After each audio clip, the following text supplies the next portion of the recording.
Hello, everybody, and welcome to today's webinar presentation, Inside the Attack, Understanding How Mobile Applications Are Compromised, brought to you by Guardsquare. Before we get started, I have a few housekeeping items that I need to go over. First, if you have any questions for our presenter today, post those into the questions panel so we can get to them after the presentation. If you experience any technical difficulties today, please post a message into the chat panel and I will work with you to resolve those issues. Last on my housekeeping list, today's presentation is being recorded and it will be available shortly after the webinar ends. Now that we are through those housekeeping items, I would like to introduce you to our presenter, Grant Goods. Grant Goods is a leading expert in cybersecurity technology with a uniquely broad and deep experience in all aspects of application security, ranging from code and data obfuscation transformation, white box cryptography, static and dynamic code protection techniques, and kernel or operating system level security. Grant has had years of direct experience at IBM, as well as other companies working on the deepest layers of both native compilers and Java VM and runtime experience, which he has brought to bear on the increasingly important app protection field. I'd like to do a quick sound check for Grant. So Grant, if you would please say hello to our audience, and audience, please let me know if you can hear him by posting a message into the chat panel. Hello everyone, this is Grant Goods. Audience, are you able to hear him? And it sounds like we're good to go, and I'd like to pass it off to Grant. Well, welcome everyone to today's webinar, and thank you, Drew, for that great introduction. I think that gives a pretty good overview of the kinds of things I've been working on. My career started in compilers and Java virtual machines and moved into software security starting in 2007. I think I just joined Guardsquare as Chief Scientist this year. So today's talk, as Drew mentioned, is Inside the Attack, Understanding How Mobile Apps Are Compromised. Our agenda will cover off what a hacker looks like, what their motivations are. We'll cover a couple of noteworthy mobile hacks, and we'll try to dig into why mobile apps can be vulnerable and what needs to be done to address those. We're going to go over some of the tool belt tools of the hacker and their techniques, how they attack your apps, and we'll try to cover off how you can protect your applications from those attacks. So I think everyone's familiar with the notion of large groups of hackers, as we see on the left, so a click farm, ranging down to individual hackers. But there are different types of hackers, of course. The traditional black hat hacker, the evil hacker, is motivated by gain, trying to do something evil. And then there's another category, the so-called white hat hacker, which is an ethical hacker. They are hacking to try to determine the vulnerabilities of things, to expose them to the developers of these apps and report those vulnerabilities so they can be repaired. There's also another category, which is a bit rare, but does exist, the nation state hacker. These are paid for by either by nations or corporations, or in some cases the mafia. And then you have another final category I would call the amateur hacker, which is actually the most prevalent type. These are just individuals who are playing around, having fun in some cases, in other cases causing financial damage. So it's interesting to consider the motivations of these attacks. Of course, we all expect that the biggest motivation is some form of financial gain. So in this case, we include things like direct financial gain, such as fraudulent access to a bank account. You're basically just sending money to yourself. But there may be less direct forms of financial gain. Personal information, including credit card details, etc., are actually, if stolen, can be sold on the black web. And the amount of money involved is not maybe very much per piece of information, but you can get a lot of information and therefore get a lot of money. And there's other even more indirect forms, such as in-game purchases, which can be stolen. They're not actually costing money, but they can be sold on auction sites and other places like that. There's also non-financial gain. I would say the category of just winning in a game, even a free game. You might think that nobody really cares if you cheated at a game, but the problem is other players of the game don't like the fact that somebody's cheating, and they'll stop playing the game. A good example of this was Pokemon Go, where the cheaters drove the new players to stop playing, and it had to be addressed by the creators of the game. There's also denial of service attacks, data exfiltration attacks, and a final category would be what I would call either recreational, malicious fun, or reputational hacking, where there's really not any financial or gain or loss, but it's really, it is very common for people to hack to prove that they are great hackers. So we're going to cover off a few myths of application security, mobile application security, starting with myth number one, which is that really mobile apps aren't a problem. All the hacking is occurring on desktops and large systems, because that's where people do their banking. Well, we know that's no longer true. People do often increasingly use their mobile device for all sorts of purposes, including things that used to be the realm of the desktop only. So in fact, 71% of all fraud transactions in the second quarter of 2018 were actually on mobile apps and mobile browsers. This shows this is a dramatically growing statistic. A second myth is that really, if it is a concern, it's all about the banking apps and possibly gaming apps. It's not really anything else, but that's not actually true. In 2018, 54% of malicious mobile apps were in the tools and lifestyle category, things like baby monitors, health, fitness apps, etc. And another myth is that this is really just a problem in places like China, India, Russia, where policing and criminal activity are more of a problem, but that's not actually true. America is not immune. In 2018, 24.7% of all mobile malware occurrences were actually in the US. And finally, another interesting number that Symantec reported in 2018, that an average of over 10,000 malicious apps were blocked per day. And now I'm going to cover a few noteworthy mobile hacks from the recent past. We'll start with 2017. There was an app called TimeHop, which was for social media aggregation. It was allowing people to monitor their various feeds from various social media platforms and aggregate that data. Unfortunately, they fell prey to a rather serious security hack that led to the login information of over 21 million users being leaked to the hackers. Now, it took over 7 months for them to detect that this had actually happened. So in that 7 months, all those accounts were effectively exposed. So this was very serious. From the company's perspective, the reputation was tremendously damaged. In 2018, Under Armour had a fitness app called MyFitnessPal, and it was hacked as well. And again, a large number of login details, in this case 150 million users, were exposed. Again, the reputational damage was quite severe. A somewhat more fun one, in 2019, McDonald's they have an app for buying products from them and for loyalty and for getting coupons. And they had a survey they wanted people to fill out. And if you filled out the survey, you would get a coupon sent to your app for a free soft drink. Well, some students in East Germany, in East Berlin, took a look at the security of this app, and they found out that it was very bad. It had an insecure protocol, it had missing server authentication, and they figured they could exploit this. And indeed, they were able to, using a very simple laptop and the app itself. They were able to place an order for an arbitrary amount of food and then set the price of the order to 0. They went up to the counter expecting to be told, well, go away, this is crazy. But the store said, here's your food, thank you for your business.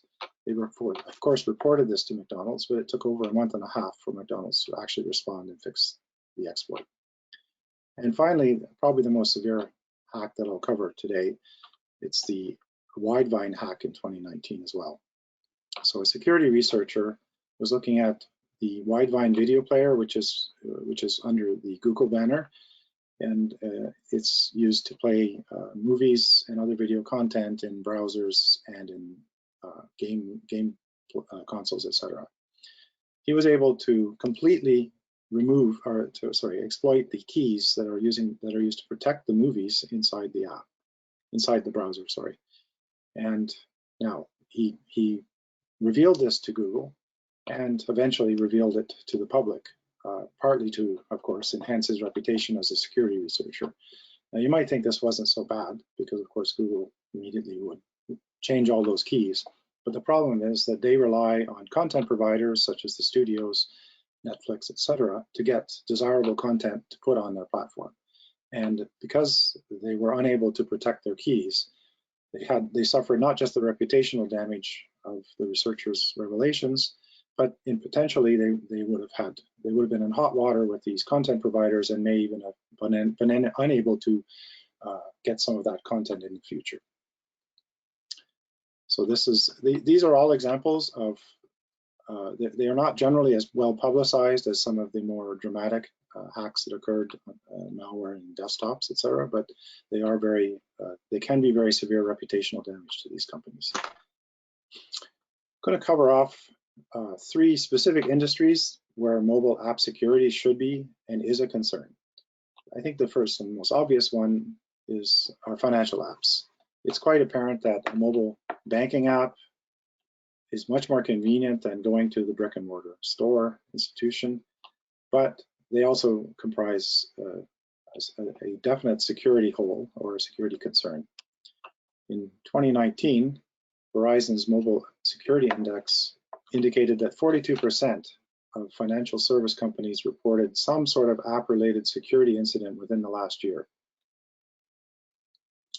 It's also the case that fake apps which masquerade as the legitimate app and trick people into giving up their user credentials, are on the rise. In fact, in the first half of 2019, online fraud attacks via these fake apps tripled, and this was according to RSA. And our own research at Guardsquare reveals that less than half of the Android financial services apps use any form of app shielding or hardening. And unfortunately, that's a very bad statistic, because this is a key tactic for protecting your apps from being hacked. Another category that's, again, pretty obvious that is subject to hacking are gaming apps. Players desire to play these games either for free. Even if they are free, they may wish to get access to in-app purchases without paying money. They may also wish, in some cases, games have features which are yet to be released, and they're in the game, but they're only intended to be released at a later date, and they wish to gain early access to these features. And in some cases, they just wish to cheat, do better at the game than legitimate players. And as I mentioned earlier, the cheating thing, while not directly costing the company money, because it's only cheating against other players, eventually can cause players, the legitimate players, to feel that it's not worth playing the game and abandon the game. According to a story in VentureBeat, it was found that game makers lose around 40% of their in-game revenue from microtransactions yearly due to hacking. And I think another category of app and another industry that's very, very top of mind today with the COVID pandemic are healthcare apps. So these range from apps to control medical devices such as insulin pumps, all the way to fitness trackers. In the case of COVID, we're looking at proximity and tracking and location tracking for contact tracing. For hackers, this is generally about getting access to information, private information, the healthcare data. It turns out that you might think these medical records are really only of interest to the individual concerned, but there are a lot of sensitive details: date of birth, contact information such as address, payment details, etc. So it turns out that you can actually sell this data, and Experian reported that on the dark web, a complete set of medical records can sell for more than $1,000. So what are the characteristics of easy target apps? What makes an app a concern from your perspective and a target from a hacker's perspective. So I think everyone should appreciate that hackers look for low-hanging fruit. They're not going to generally try to attack a so-called Fort Knox app, one that's well protected and is doing everything right. They look for apps that have vulnerabilities that they can exploit more easily. So the first and most obvious thing is either completely missing or inadequate encryption. Cryptography of communication between the server and protection of the data that may be resident on your mobile device is very much a key part of making your app secure. If you're not making use of cryptography at all, or if your cryptography is poorly designed, it will be exploited by the hackers. A second very important vulnerability are poor security protocols. These are the ways in which the client, the app on the mobile device, and the server communicate with each other. A typical example of a poor protocol is a lack of multi-factor authentication. It has become industry best practice to use multi-factor, and if you're not, you're probably vulnerable to some form of attack. And a third important category in general is insecure data storage. So if your app is storing data on the mobile phone or in the cloud on the server, but it's easily accessible, either sent in the clear or stored in the clear, or no attempts to protect it with obfuscation, this is a very big problem. And almost all apps have some form of sensitive customer information, and so that data should be protected. So with all of these potential threats, why are some companies opting out of securing their mobile apps? So there's a number of myths in this area. I think the first is, I think, that we don't want to slow down our time to deployment. So the reality is that mobile is fast, and fast to market is essential for mobile apps. We recognize this, and features need to be rolled out as quickly as possible to compete with the ever-changing mobile app market.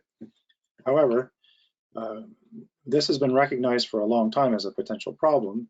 So there's something called DevOps style development, which allows for quick and integrated testing while the development process is going on. However, security is not generally as integrated into the testing. So that's, but just as there is DevOps, there's something called SecDevOps, which is allowing you to integrate testing into your development process. So this allows you to continue to deploy quickly while still having security. So it's not really the case that you need to slow down your deployments.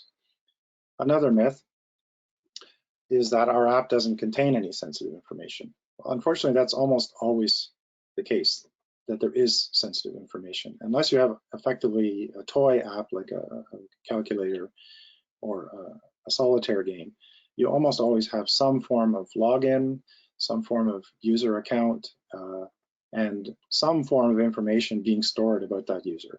So any user identifiable or sensitive data is a concern. Another myth is that security always comes at a cost, and that cost is generally slowing down the app or increasing its size. And almost always app developers are very concerned about speed and size. So a myth is we can't afford the security because our app is as big as it can be and as fast, it's as slow as it can be. It can't be any slower. But it's not actually the case that you need to compromise on speed and size to get security. There are actually some open source tools such as ProGuard, which in addition to optimizing your app, will also introduce security by obfuscating names. And in fact, even our Guardsquare's even our tools that you must pay for are able to introduce security with a manageable amount of performance increase and size increase. This is because our tools are easily configured and they are designed to minimize that overhead. Finally, there's a myth that, not a myth, I guess, it's actually the reality. We don't have any security engineers, and it's difficult to get these security engineers. They've become rather expensive and rare beasts. Everyone seems to want to introduce security into their development process and trying to get security engineers to help you with those problems can be a challenge. And especially if you're a small company, you may not be able to afford a dedicated security engineer. Well, again, just as with the size and speed increase, I believe that our tooling allows you to configure security without extreme or even much expertise. We have made the configuration as easy as possible. Minimal configuration and minimal knowledge of what security is all about should give you a satisfactory solution. Okay, so I'm going to cover off now an interesting point, which is the hacking lifecycle. There's a little bit more to it than just people sitting at their desks clicking on keyboards as you see in the movies. So the first stage of hacking is reconnaissance. This is where you need, the hacker wishes to identify a potential target. This could be based on the potential for financial gain from that target. It could also be the likelihood that the security is poor in that target. So effectively at this stage, it's just investigating what's out there, looking in the App Store, talking to people, finding out what is a potential target.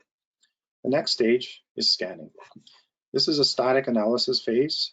At this stage, the hacker isn't actively hacking per se. They're looking at how the app behaves, they're playing with it, they're seeing what the user interaction is like, what the menu system is like, and they may do some passive analysis, such as monitoring server communication. They may unpack the app's code itself and do static analysis of the application code. Now, this may require some specialized hacking tools at this stage. Certainly, you cannot normally unpack an app from the App Store. You need to either root or jailbreak your device and then use additional tooling to get around the cryptography which protects the apps from that sort of analysis. By the time that they've finished the scanning phase, they have an attack plan in mind, and they need to now gain access to the app itself. And this is what I call the dynamic phase of the attack.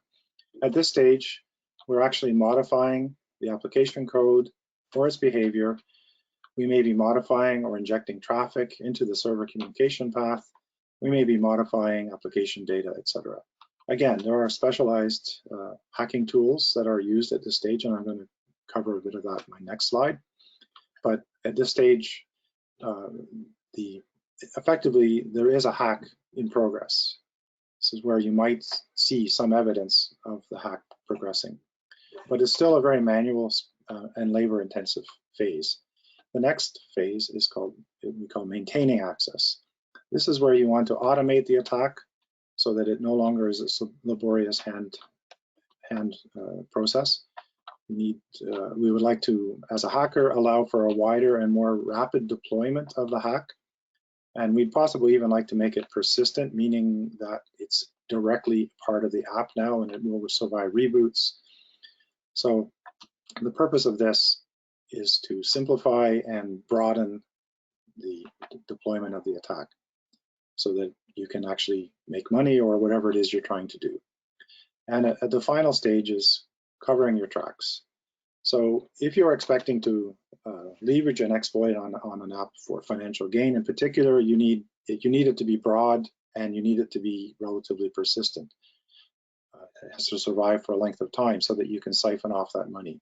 You also need to survive detection, leave as few traces as possible for two reasons. If it was a banking app, you would almost expect that you would be discovered immediately by the fraud systems in place at the bank. But if you've covered your tracks well, maybe the fraud is not detected. Another thing, of course, is to avoid criminal persecution and penalties. If you can be identified as a hacker by traces you've left in your hack, then the police will eventually come knocking at your door. So what are some of those hacking techniques I referred to? I talked about some specialized tooling and techniques. So first and foremost, you should always keep in mind that hackers are lazy. They will always go for the low-hanging fruit, the easiest path, and they want to minimize their effort. So there are two types of techniques in general. There are static versus dynamic, or offline versus online. The Static attacks are generally easier. You can take your time, and dynamic attacks, because you're interacting with the app, are more complex and difficult. The first and foremost attack technique is reverse engineering and code analysis.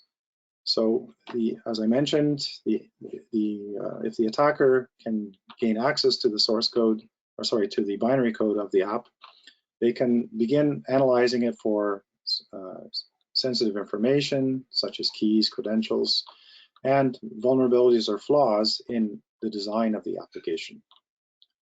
So this is always the beginning of any hack, is to look at the code and in a static form.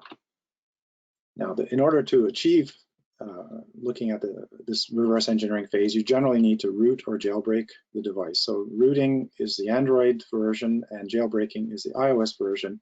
And what this means is defeating the operating system's protections against examining the app itself and modifying its code. So you generally do this by installing a series of patches or using other tools. And then this allows you to gain supervisor or root access on the device itself. But once you have this, you can unpack apps, you can debug, you can modify code. So this is almost always the first thing that the attacker does. Another important thing that I've alluded to is debugging, which is traditionally used for finding bugs in code. This is what the app developer themselves will do. But in the hacker's case, they're using the debugger to analyze what the code does and when. So it's essentially a tool that you attach to the running app, and it allows you to inspect memory, look inside look at the code itself, and also modify the memory and the code itself. It's generally pretty challenging to use a debugger, but it is such a powerful tool that it is almost always part of a hack. So one of the things, as I alluded to, that the debugger can do is modify code and inject code.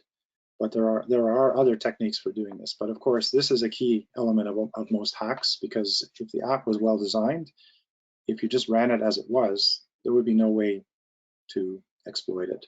But if you can modify the code, you can make it behave in an unintended manner, you can then, at this point, achieve your evil ends.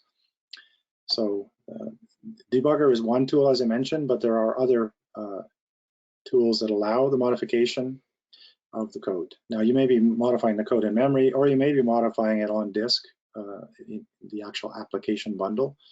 And if you do it on disk, then it's a permanent change and it will survive a reboot. Another very interesting technique that has become increasingly easy to use and therefore much of a concern is hooking.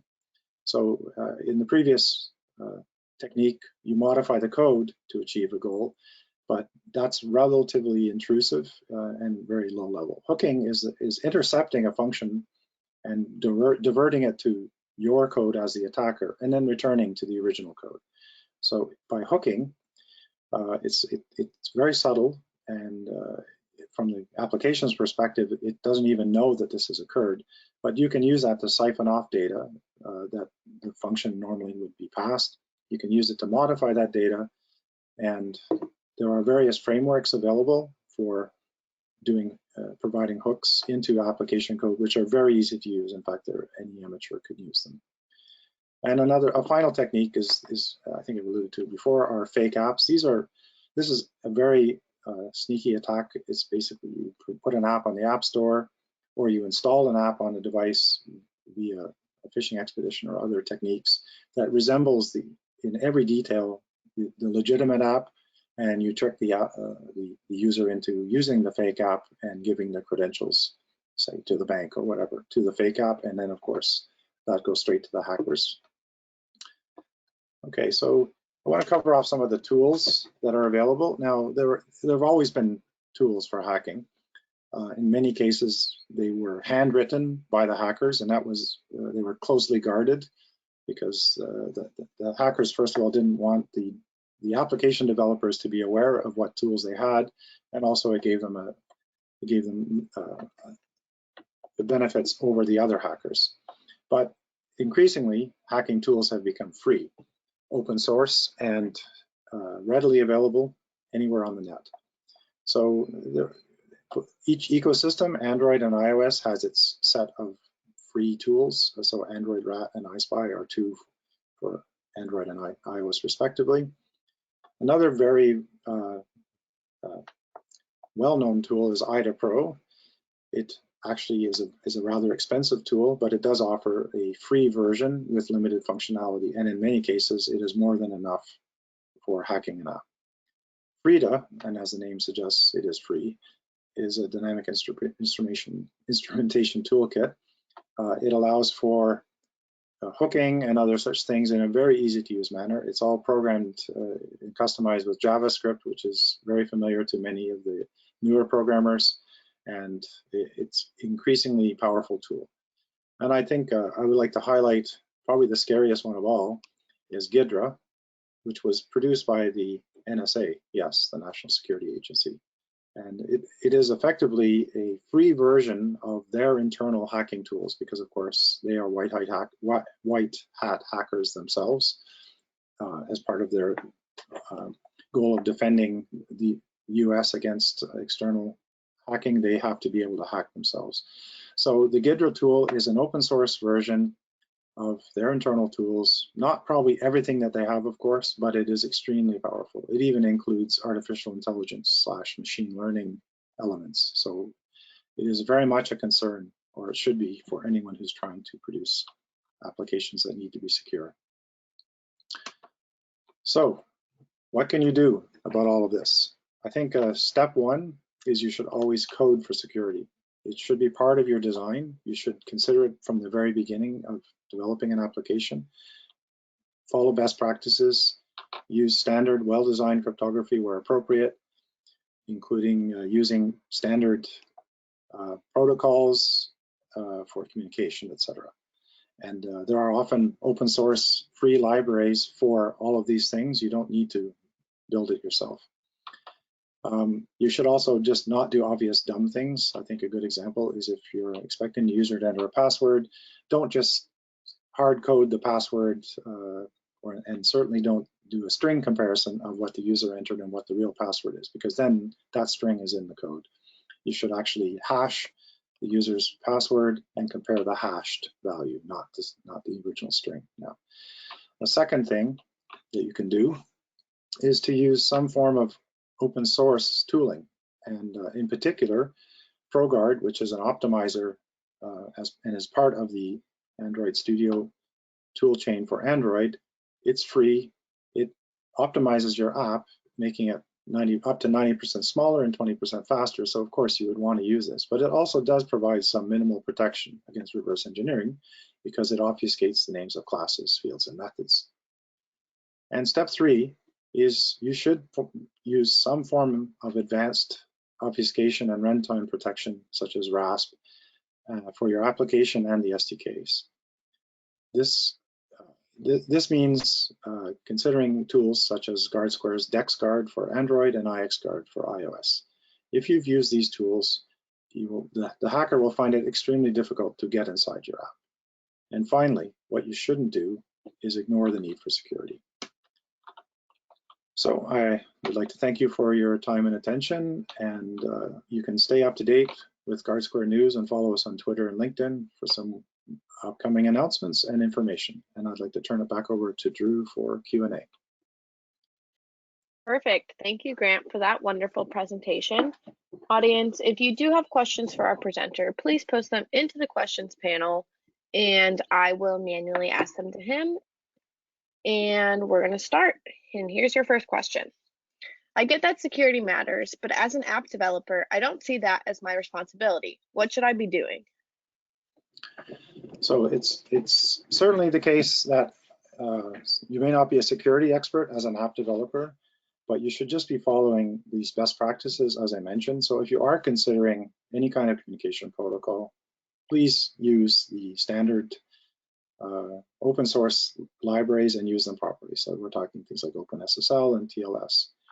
Second of all, you should consider using an optimizer like ProGuard, because it will give you some protection, and it's also going to make your app faster and better. And I think finally, you shouldn't consider, so you shouldn't be worried about using tooling such as DexGuard and IXGuard, because you would feel that they're too difficult to configure. They are actually rather easy to configure. You can get pretty much out of the box, some good security, and as I mentioned earlier, hackers are lazy. They will go for low-hanging fruit. If your app is protected and hardened, and your competitors isn't, guess which one is going to get hacked? Perfect.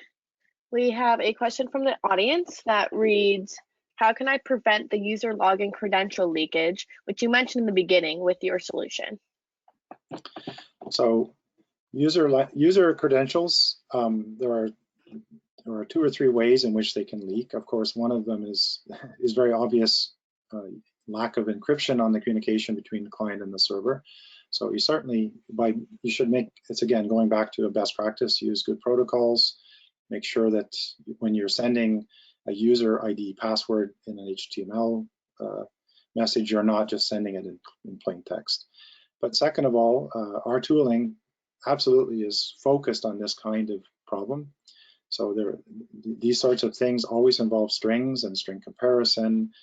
Our tools are very good at encrypting these strings inside the application so that they're not visible in static analysis. In even resources and assets and other application elements can be encrypted. So if you make use of these tools, use a good protocol, you should be protected. Very interesting. Another question from the audience. Does your solution protect from real-world daily threat scenarios such as malware, or just make reversing more challenging?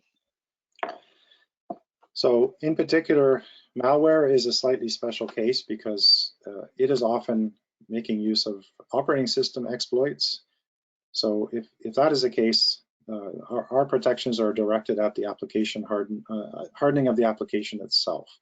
So if it's truly malware that's making use of, for instance, some sort of escalation of privilege on an Android device, that may not be detectable because it's in the operating system. However, if the malware is doing something to the application itself, such as modifying code or hooking code, we can detect that. We have a wide suite of RAS protections, runtime application self-protection, and they are designed explicitly to address some of these more devious and complex attacks. So I would argue it's a balanced response. Not everything that in the malware world can be addressed, but if you don't protect yourself with some of these techniques, as I said, low-hanging fruit, you will be attacked. Okay. Another question is, how does DexGuard protect the system calls of an app, the use of a key store, for example? Good question. So yes, both of our offerings, DexGuard and XGuard, work on protecting system calls. We are in the process of fielding some advanced features in the upcoming releases. So some of these system call attacks are, we try to introduce indirection so that it's not as obvious that there are system calls.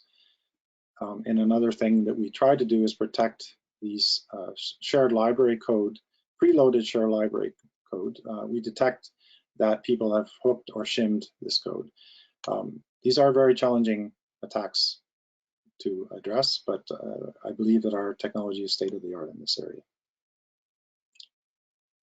Perfect. Another audience member is wondering if you could please recommend any free security course or website to learn security testing. Well, I'm gonna have to punt on that one. I think I'm not really, I'm not sure what I would answer for that one. There are, of course, it is increasingly interesting. Universities are starting to take a greater interest in providing degree programs for software security and reverse engineering, and of course, I'm sure some of them have some form of free courseware that you can access. But I'm just not that familiar with that at this time. Absolutely okay. Another question that came in is, where do you store keys for encryption on mobile devices? For example, keys to APIs. So it's always a challenge, and as is indicated in my biography, I've worked in white box cryptography for many years. That's one technique to protect this very problem. to address this very problem. The keys themselves, if they are statically present in the app, they can be lifted, they can be found, they will stand out. We do provide encryption of such assets, and then then they must be decrypted at runtime and then used. So then the attack becomes a dynamic one rather than a static attack. So even without the use of white box cryptography, you should try to make use of relatively stealthy techniques in keys. So one thing to do is to not have a key sitting there statically, but to generate it using some form of computation. A good example is if the key, if it's a password, you don't use the password as the key, you do a hash or a SHA of the key, and then the digest becomes the key. So there are many techniques. I would say it is white box cryptography is a very expensive and heavy tool. Not everyone can afford it, either for cost, financial cost, or performance, but other techniques that I mentioned are probably the best things to start with. Nice. Would you be able to speak to this question? What are some best practices for dealing with man-in-the-middle attacks for applications? Sure. Well, this is a well-studied area, and that's where you rely on use of good protocols. In general, good cryptographic protocols and key sharing protocols, such as Diffie-Hellman, as an example, are designed with man-in-the-middle attacks in mind. They are proof against a man-in-the-middle. You would have to have access to one of the endpoints to get around a properly designed protocol. In general, man-in-the-middle relies on being able to monitor traffic and possibly spoof or inject modified traffic. If you've used appropriate protocols and cryptography on that traffic, the man-in-the-middle attack should fail. It's generally only because you've made a mistake in the implementation of that protocol that the man-in-the-middle attack will succeed, or if you simply haven't even protected your traffic between the client and the server. Interesting. Another question, can we detect if our application has been compromised? Yes, this is an area of great interest, of course, because it's one thing to protect your app and then fire it out into the unknown, and then several months later detect that, too bad, you were hacked. You would really like to know in real time that the initial stages of that hack are going on.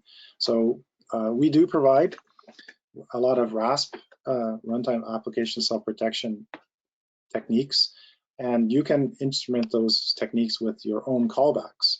So by using such a feature, you can, in the app itself, detect that, for instance, a debugger has been attached or that someone has attempted to modify code.